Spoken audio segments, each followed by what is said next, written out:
Now, this is very interesting. The way their stuff works, they have this hub.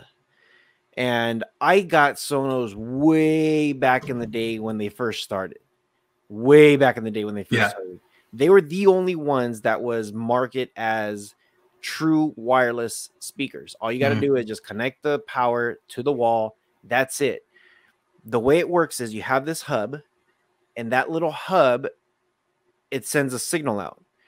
Now, you have your play bar connected. You know how you have that optical cable that comes out from your TV? That goes into your play bar. If you have some of these more fancier TVs, some of these like QLED Samsungs, these they're crazy TVs.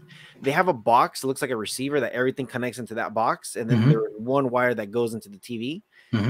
So I have my play bar connected to that, and then I have a wire, one that runs from the play bar into that hub, and then the hub goes into the internet. So it says, okay, here's the speaker, and we know it's connected to this, and this thing's going to talk to everything else.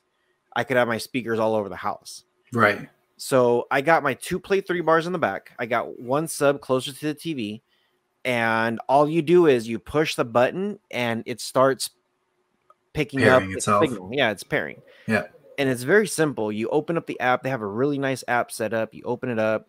It says, what are you trying to pair? So you choose the thing. And even, you know what, now that I think about it, it doesn't even tell you what you want to pair. Does it say you want to pair? Yes. You click, it says, okay, make sure you click on the button on the speaker. You click the button, and then it starts flashing, and it says, you're going to notice this type of flash. Don't do nothing. Leave it alone. And you pretty much see the magic happen. You see the little light on the speaker, and then you see your phone doing its thing. And you just literally just sit there and just watch it pair.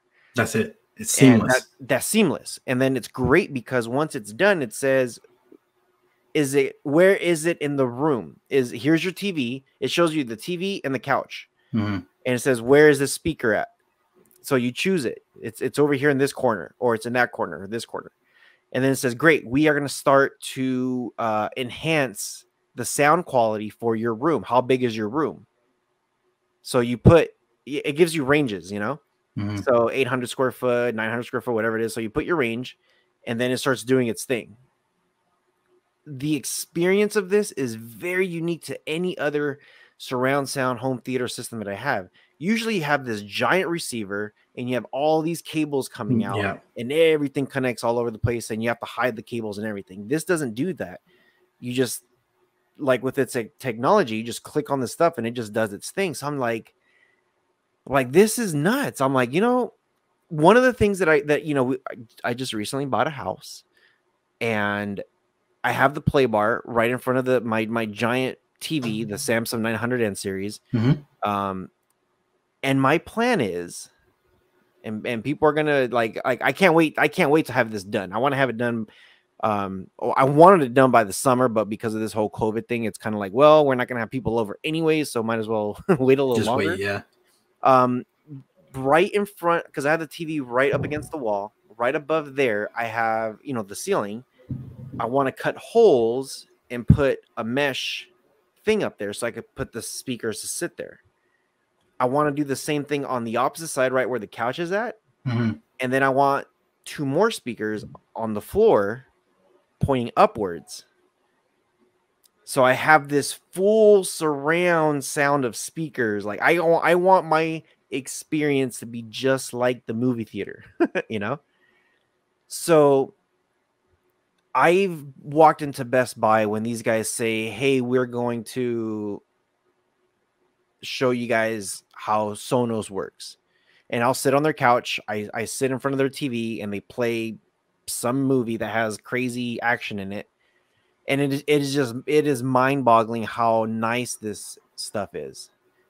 So I haven't seen what Google does, but for Google to do this, it's very disappointing. First off, you got to have you got to have 2 things. You got to have balls and you got to have facts to come at Google, right?